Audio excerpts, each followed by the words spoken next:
What's going on, Print fam? Welcome to the Print Life's quick tip video series. Today I'm going to be sharing 7 quick screen printing tips to help you improve your shop's efficiency.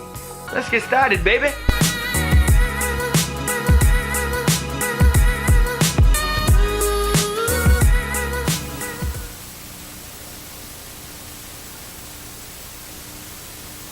One of the best tips we have for printing a smooth, clean, white underbase, or just a white print in general, is getting lower micron screens. Now, what that is essentially a thinner diameter thread that makes up the mesh in your screens. The benefit to this is that you can use a higher opacity ink. The ink passes through the mesh easier, allowing you to use less pressure on the print, which then makes the plastisol sit on top of the garment, which then produces a smoother print with less fibrillation. Just start out with 3, 4, maybe 6 of them, and then use them exclusively for your underbase and white plastisol prints.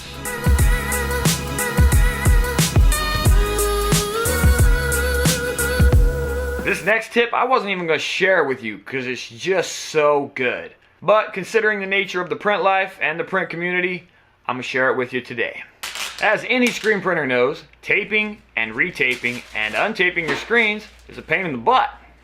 But lucky for you and me, I found a solution in the form of liquid screen tape. Liquid tape is essentially a permanent mesh blocker. It almost completely eliminates the need for tape on the inside of the screen during production. Simply mix up a batch of the NASDAR liquid tape, brush it around the outer edge of your screen, just like this. Let it dry, and then coat the screen with a scoop coater, just like you normally do. There you go. This one tip will speed your setup times and your teardown times by as much as 20%. I totally just made up that number, but it'll save you a lot of time. You're welcome.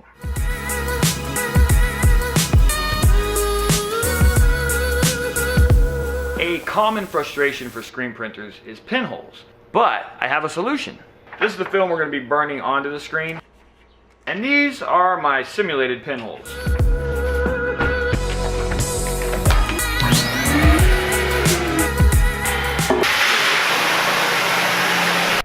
A very efficient way to patch up them pinholes is just using a little bit of emulsion in a condiment squeeze bottle. Put a little bit on our finger and dab at the pinholes. If you really need to dive into a very small pinhole, you can always use a paintbrush. The benefit to this is that if you patch the holes while the screen's still wet, you can post-harden it just like your regular emulsion, and it'll hold up better during long production runs. And using emulsion instead of tape makes the reclaiming process a heck of a lot easier.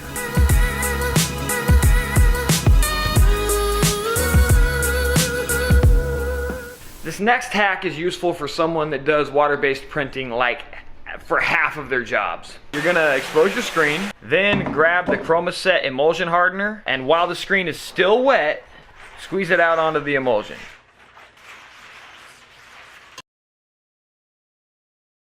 Alright, now I'm gonna take it back to the washout booth, and I'm just gonna rinse that hardener off of the screen. Now, to make your screen stencil even more waterproof, you can do a couple of things. One, you can let it dry in the sun, and the UV rays will quickly dry the screen, and it'll also post-harden that emulsion. If you don't want to go outside, you can let your screens dry, and then before you go into production, post-harden it on the exposure unit. Either one of those methods will make the emulsion extremely waterproof, and the best part is you don't have to have any special type of emulsion, and it'll usually hold up for up to 500 pieces.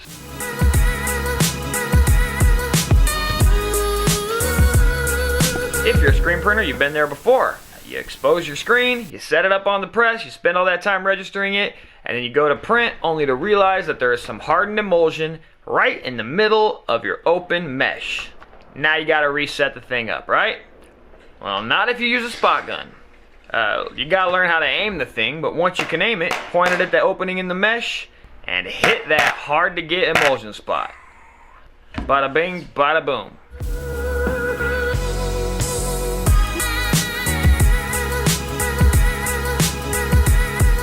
This next tip is especially useful when you're doing a water-based or discharge print run. You're gonna load your shirt like you normally do. But before you lay down your print, you want to grab a lint roller and just do a quick pass over the surface of that t-shirt. At first glance, this may seem like overkill, but anyone who's printed water-based with any kind of frequency knows how irritating that lint pickup can be in the open areas of your screen.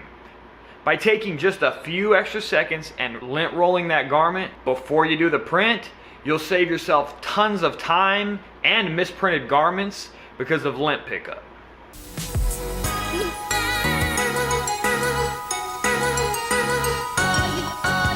And last, but certainly not least, is that smooth white plastisol print. Here's how to get it. First thing you gotta do is grab a blank, unexposed screen. Now, you're gonna load it into your press and just throw some kind of ink in there. We use our Wilflex Flow Base.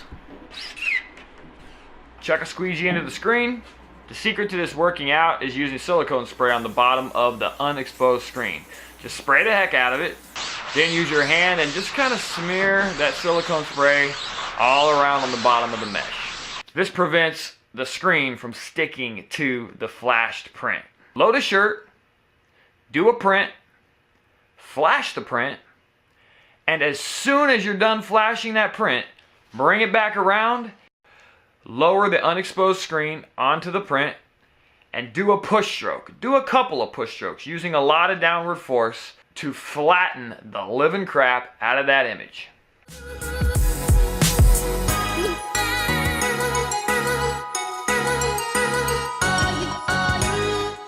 And that's it.